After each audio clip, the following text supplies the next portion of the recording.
It's official, the Australia tour was all about selling, and yes, I did say the word selling. Merching is not strong enough. The children. So-called Prince Archie, so-called Princess Lily. Now the Sussexes are openly defying Queen Elizabeth II by selling products named and based on these minors. It's completely disgusting, of course, but it's not a surprise given everything that we have seen. And it's not going to work either, as bombshell new polling shows that not just us internationally, but Australians themselves were completely disgusted by the bullying and toxic display that we saw down under last week. We saw when Meghan posted her Instagram story returning home last night that the children are absolutely part of everything she wants to do business-wise, because one of those cards was actually addressed to Princess Lilibet Diana. This situation didn't just come out, it blew wide open, and now the Australia tour is being seen in a completely different light. What once looked like a routine public visit is now under serious scrutiny, with many saying it felt far more calculated than it first appeared, with growing claims it was driven by branding and promotion. Now the focus is intense, shifting straight to products linked to Archie and Lilibet, as their names start appearing in public-facing ventures tied to the Sussex name. The response has been strong, especially across Australia, where recent polling shows clear disapproval over how everything played out. Of course, the moment she's back, the moment she's starting to push the products again, we get the big announcement from People magazine. Where else? In official press materials and product descriptions, Archie and Lilibet are referred to by their full royal titles. But what is abundantly clear is that Meghan now views her husband as just a bit part player in this business, because it's all about her. This visit was all about her. Candles inspired by the birth dates of Prince Archie of Sussex and Princess Elizabeth of Sussex. Look, I guess they've got to use the names, right? Because you're not going to have them for much longer. Trust me on that. Those names are going. So yeah, make hay while the sun shines. Observers are pointing to what they describe as a tense and uncomfortable atmosphere, putting even more pressure on the couple's public image. And with new product launches entering the picture, the backlash is only getting louder. After the trip, Meghan's social media added even more fuel, as details hinted that her children are closely tied to her wider public and business image. One post in particular caught attention quickly, as it appeared to reference Lilibet using a royal-style title, pushing an already heated debate even further about how these names are being used in public. Second Scent signature candle number 604 is inspired by Lilibet, June 4 birthday, and listed as Princess Lilibet of Sussex's birth date. It's described as a light floral scent inspired by Princess Lilibet of Sussex's birth date, adding a sense of brightness and openness to the home. The scent is described as a warm, comforting scent inspired by Prince Archie of Sussex's birth date, bringing a soft, familiar ease into the room, with notes of ginger, neroli, and cashmere, a subtle wink to his red hair. The candle is inspired by Meghan's son, Prince Archie. The release states, "We all knew that one day Meghan would start merching her own children, and today is the day." It is, and it's really, really sad. You've got to have some fun with it, though. The timing raised even more questions, with some noting it lined up with a significant moment tied to Queen Elizabeth II's legacy, making reactions stronger and more emotional. Posts from the trip also drew criticism, with some saying certain moments felt out of touch, especially parts that looked overly staged or too focused on image instead of substance. Nobody set out to destroy you. You destroyed yourselves in this country with your ludicrous, hypocritical behaviour. The truth be told, what you just said is complete and utter garbage by the British media, the public and the royal family that they've all now abandoned. That's the truth. What stands out is the growing view that the entire rollout feels heavily centered around Meghan's personal brand, with Harry fading into the background during key moments. Well, there's nothing to be proud of, as Meghan's mole put it, full-on merching her paychecks. The only reason she married Harry. Gross. And then this constant desire to lean into official royalty is back on the menu too, with Harry Meghan's Spare reporting that the couple are now using Sussex.com. When did they start doing this? Sure feels like the Australia trip was coordinated, orchestrated, planned, and possibly funded by the palace. Now Meghan Markle is not only officially merching off her children, but their royal titles as well, to sell new, overpriced candles based and named after them. Not sure why anyone would want candles inspired by another person's children for Mother's Day. That seems like a very dumb idea. It's another horribly self-obsessed product from Meghan after a series of failed self-obsessed products. It's disgustingly narcissistic. As soon as the tour ended, the narrative quickly shifted to product promotion, with major outlets highlighting how Archie and Lilibet are referenced in official materials, adding more pressure to an already tense situation. Then things take another turn, and this is where the noise really picks up. 2 candles were introduced, each tied directly to specific dates connected to Archie and Lilibet, with descriptions filled with personal touches meant to reflect their identities, from warm tones to soft floral notes. Every detail feels deliberate, like everything is designed to link these products back to the children in a very direct way. How about the fact that Meghan is just a downright bully? A total bully, which was something that we saw so clearly in Australia, but I love the fact that this particular piece of video is now going viral, which shows Meghan at the hospital, and a woman sort of comes over to her, or to Harry, and that's the problem, it's to Harry, trying to help, and look at Meghan's death stare. Look at that. I think Meghan would be so much better off, but it's this incessant need to cling to the royal titles, to tell everybody that she's royalty, her children are royalty, all these sorts of things. And, her husband's over there in the corner who gave them all of that, but he doesn't really matter. She's so incredibly obsessed with it. And it didn't stop there, as the rollout expanded quickly, with bundles and collaborations layered on top, all built around the same themes and dates. That move triggered strong pushback, with many questioning how far branding should go when family connections are used this openly. Media coverage is split, with some framing it as creative and personal, while others see something far more strategic behind it. As the brand moves deeper into lifestyle and fragrance, scrutiny keeps building, with each new detail pulling more focus into an already heated situation. First thing is that these children are being raised in some type of freak show. It's like they are Michael Jackson's children, who were paraded to the world but covered up in masks. Yeah, but then remember, he covered their identities and their faces in masks. So of course they're very likely to be messed up, growing up with such messed up parents who are using them in such a mucked up manner. So that's the first thing I would say. The second thing I would say on the titles is that I think what Prince William is acutely aware of, and this has certainly been my reporting, is that look at what happened when you allowed to run rampant for so many years, chasing the cash. If you create a good business, it should be just based around you having good ideas, creating good products. Meghan Markle does not have any ideas. She is not good at business. She can't create good products. And so she constantly has to mine her royal connections to try to make something work, and she's getting diminishing returns for it. And I think this latest collaboration, not only is it offensive, she's launching it the day after Queen Elizabeth's birthday and during this whole birthday week, but the whole thing is just absolutely disgusting placement. And to monetize her children in such a way is deplorable, especially after proclaiming so often the dangers of social media for children. The rollout continues to expand, with more products tied to Archie and Lilibet's birthdays, turning those dates into a core part of the brand. Reports suggest this is only the start, with plans to push further into home and lifestyle, turning it into a much bigger operation than expected. In a recent interview, Meghan described the brand as a way to bring beauty and comfort into everyday life, presenting it as something personal and meaningful. But not everyone is convinced, and online reactions show a clear divide between those who see growth and those who believe it's carefully planned strategy.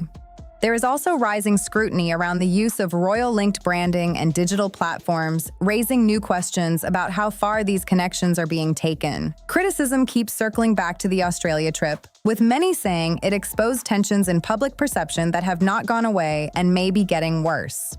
One clip from the visit is now spreading quickly online, adding even more heat to the situation. The moment shows a brief interaction during a hospital visit, and viewers quickly focused on Meghan's reaction, with many calling it tense and uncomfortable. That expression is now being replayed repeatedly, used to support wider claims about her behavior during the trip. Can imagine a lot of Australians were like, why are they walking around like royals? Because Harry and Meghan's big problem here, the problem they're having in the United States, is that they have actual businesses that they can't run. And so their solution to that is to go to Australia and distract themselves and other people and look charitable while they're monetizing off of it, which is also, I think, a huge negative to this tour with Meghan's outfit and one-off and everything, and attempt to sort of kind of do this dual thing, but they didn't really have any actual purpose in being there. Harry and Meghan, if they want to be successful, and to a certain extent, the palace did want them to be successful in Hollywood, is that they need to stop with this cosplay royal routine and actually get and focus on their real jobs.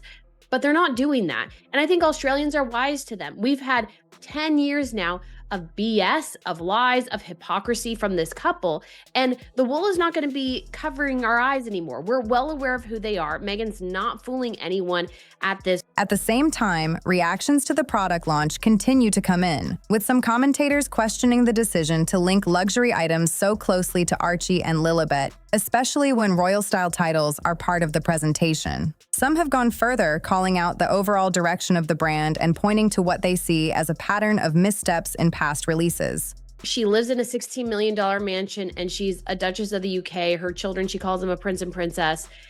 Like, this woman has no victim narrative. Like, give me a break. People are just sick of it. Not everyone is good with kids, but obviously this is relevant to the storyline now because Meghan is trying to say, I'm this great momfluencer. It's like, children really dislike you, as the royal grip said.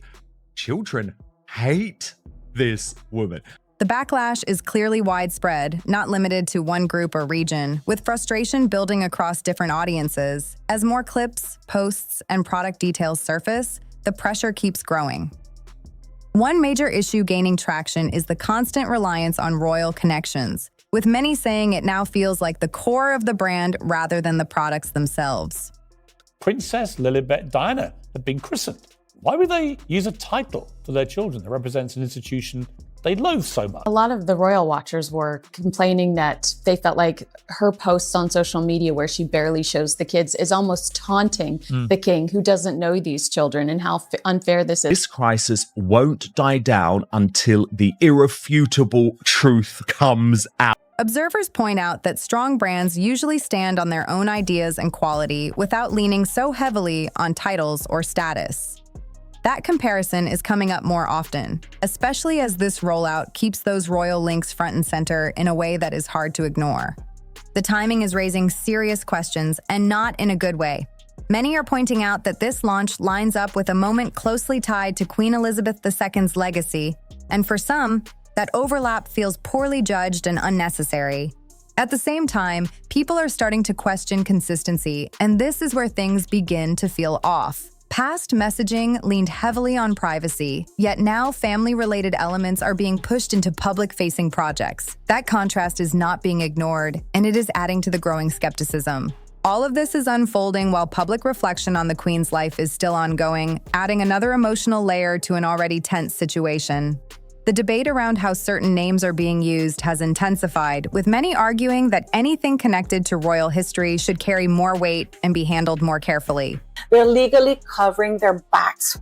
There's just too many unknowns. And then, of course, we have that the doctor that allegedly delivered Lily quit her practice 2 weeks after giving birth to Lily, or delivering Lily. That sentence there is missing. Even if Harry and Meghan right now are earning their own money, that well is drying up. You've got to take the ability for them to damage the royal family in the future away, and you've got to do that now. You've got to do it swiftly. For many, this is no longer just about branding. It comes down to timing, context, and how these connections are being presented in front of a global audience. Focus has also shifted back to the Australia tour, where earlier claims of success are now being challenged more directly. Side-by-side comparisons with past visits have gone viral, and the contrast is difficult to ignore. Crowd turnout has become a key talking point, with images and reports suggesting a quieter reception than expected. That difference keeps getting highlighted, especially when placed next to previous tours. Clips from the visit have only added more scrutiny. as reactions and body language are being analyzed frame by frame.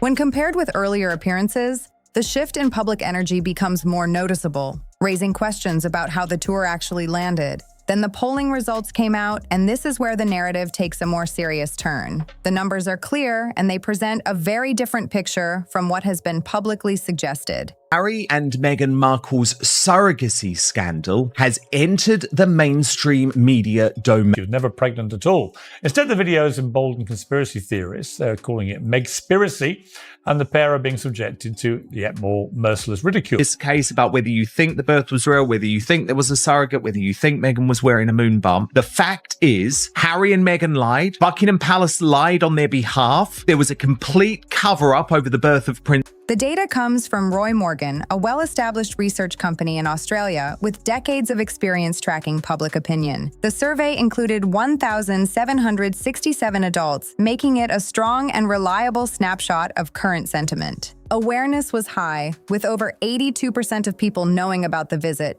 showing that attention was never the issue. But approval is where the gap appears. Among those who followed the tour, 81% said it did not improve their view of the couple, while only 19% reported a more positive impression afterward. When asked about family relationships, 87% said the visit did not help, and 75% said it did not show Meghan in a better light. In addition, 69% rejected the idea that the couple had been treated unfairly, showing a consistent pattern across multiple questions. And Meghan playing games that resulted in people unnecessarily questioning things. Again, every toxicity thing is result of them. And Meghan just thinks she's too wonderful to be left out of it. And she will win because she'll go to court if she doesn't keeps her title. I don't know, it's very hard. It's very hard to lose your title. But I do really hope that it's taken away. I mean, she's complained for over 6 years now what a terrible time she had. She was nearly wanted to kill herself. She didn't want to live. Then what trying to get back in there somewhere. Nobody wants her. She's not going to listen to anything she's being told. These are not narrow margins. They reflect a clear and firm public response. Taken together, the data suggests that the message behind the tour did not land as intended. A large portion of Australians saw the visit, considered it, and ultimately were not convinced. Some supporters argue that coverage has been overly negative, but a nationwide survey like this carries more weight than headlines or online debates. It reflects a broader public view, which is much harder to dismiss. If the goal of the tour was to shape future appearances, then there are real questions about whether that approach is working. Because based on these numbers, the outcome is far from strong. There is also a noticeable shift in how audiences respond to high-profile appearances like this. People are paying closer attention, comparing messaging with actions, and expecting something more grounded. That it just really kind of boggles the mind. I mean, just for titles, for example. So when Archie was first born, they said they didn't want him to have a title. He was going to be a private citizen. I was like, bravo, you understand. He's not going to be a working member of the royal family. He is going to have to live a normal life, get a normal job. That is fantastic. And then it came out later in the Oprah Winfrey interview. Well, they denied him a title and security because he is a mixed race child. And then it was kind of like... So you can't really put them into the Buckingham Palace and say, look, if you feel like doing any work, do it. And if you don't, because that's not going to be a way that Harry doesn't mind that, which is extraordinary. But it's not a way to do that. And I think if they're going to school and you leave them there with a title, Prince and Princess, they're going to get bullied. That is where much of the criticism is coming from, with many saying the tour felt more focused on presentation than genuine purpose. And without a clear and consistent foundation, even major appearances can struggle to connect in a meaningful way. Looking at everything now, this tour may end up being remembered less for what it aimed to achieve and more for the reaction it created. That alone raises bigger questions about long-term direction and strategy. There is a growing sense that if real success is the goal, the focus needs to shift towards something more solid and consistent behind the scenes. Right now, the gap between image and impact is what continues to stand out the most.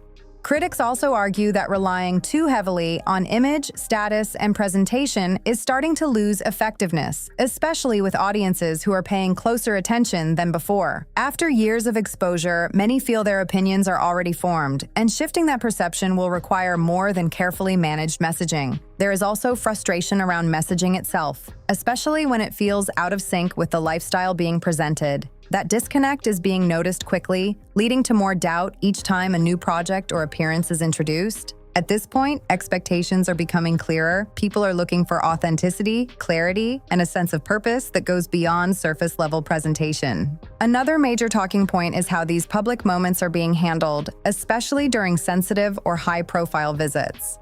People are starting to question whether the tone actually fits the setting and if the focus stays where it should during those key interactions. That scrutiny only gets stronger when every move is filmed, shared, and replayed across platforms for everyone to pick apart. If she wants to do anything politically in America, which is on and off with her, isn't it? She can't do it with the title. So what's she worried about? Just drop out, but she won't because she's so determined to get her own back. And that it needs someone strong like William who's going to absolutely push it through. I absolutely agree. Well, Harry and Meghan have never provided any evidence for that highly incendiary claim. It's not like they haven't had the chance to. After all, they pumped out 6 hours of self-indulgent bilge on Netflix, trashing Britain and the press for its racism. And then you get those viral clips that instantly shape public opinion, spreading fast and locking in a certain narrative. One moment in particular has people talking nonstop, showing a quiet but telling reaction from a bystander who simply chose not to engage while cameras were rolling nearby. It is a small detail, but many are treating it as symbolic, pointing to a wider sense of disconnect that they believe defined much of the tour. All of this feeds into a bigger picture that is still unfolding, but the direction of public opinion is becoming harder to ignore with every new clip and breakdown. The pressure is clearly building because right now that gap between image and reality is what people keep focusing on. Moments from the tour are still being analyzed, and some of the most shared clips highlight what many describe as a surprisingly flat or indifferent public response. One scene stands out, showing a bystander calmly staying put while everything unfolded nearby, and for many, that reaction has come to represent the overall mood. There has also been a lot of talk about the scale of the setup itself. The motorcade, in particular, has raised eyebrows, with some saying it felt excessive compared to the actual crowd turnout that was seen. Footage of the couple moving through city streets, waving as they passed by, has been spreading quickly online, and people keep pointing out the same contrast: polished visuals, but limited crowd energy across Melbourne, Canberra, and Sydney. Comparisons to other royal figures are also gaining traction, especially as similar appearances and photo moments are placed side by side online. From public outings to small gestures, observers are quick to highlight similarities, sparking ongoing debate about originality and intent. Public interactions are another key focus, especially during scheduled appearances where everything is captured in real time. Some moments have drawn extra scrutiny, with people questioning whether certain actions felt natural or carefully managed for the cameras. Duchess of Sussex, no longer HRH, was safely delivered of a son, and she and her child are both doing well. So back to the tradition of putting out a framed bulletin or a gilded easel outside Buckingham Palace after royal births has been going on since 1837, so it's a cool tradition. And George, Charlotte, and Louis' easels listed the doctors' names with signatures, birth weight and time, and referenced the royal family. They decide, okay, well, we have to come out and show the baby in some way, but we're not coming out to the street. The filthy masses are not going to have anything to do with our kid.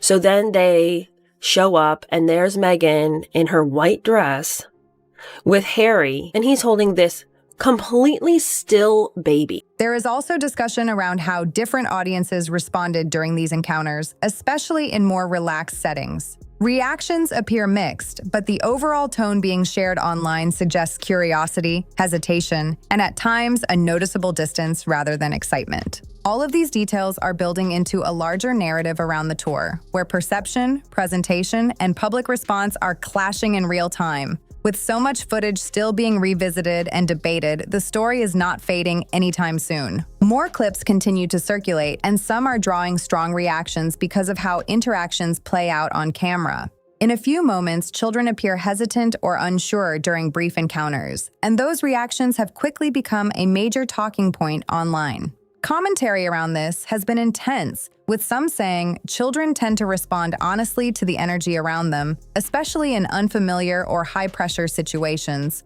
Others push back, pointing out that this can happen to anyone in public settings, especially with cameras and crowds involved.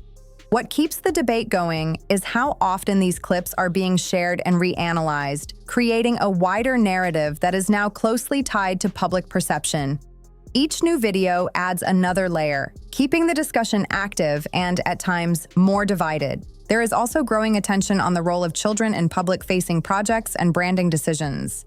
People are watching closely how family elements are being used in business ventures, raising questions about boundaries, consent, and long-term impact. This is not just about one situation either, as wider debates are already happening around protections for children in content creation and influencer spaces. That bigger context is shaping how people interpret what is happening here. Comparisons between public figures continue to surface as well, especially when it comes to how they interact with families and children during appearances. These side-by-side moments are fueling even more analysis, from body language to overall tone. All of this creates a complex and highly charged situation where short clips, public opinion, and broader ethical questions are colliding at once. And with more footage continuing to surface, the conversation is not slowing down. The focus keeps coming back to authenticity, especially in public interactions, and how genuine they feel. Many believe that people, especially children, react quickly and honestly, which is why these moments are being watched so closely. Some argue that when interactions feel natural, they connect instantly, but when something feels off, it becomes just as obvious. That is where much of the scrutiny is coming from, with repeated clips being used to question what is real and what is staged. There is also increasing focus on how family dynamics are presented, especially when they overlap with branding and business strategies. Critics argue that when personal life and professional goals blend too heavily, it raises uncomfortable questions about balance and intent. Consistency is another issue that keeps coming up, as audiences compare past messaging with current actions. When those do not align, it adds to the skepticism and keeps the conversation going. A broader narrative is also forming around the overall image being presented, with some saying it feels carefully constructed rather than natural.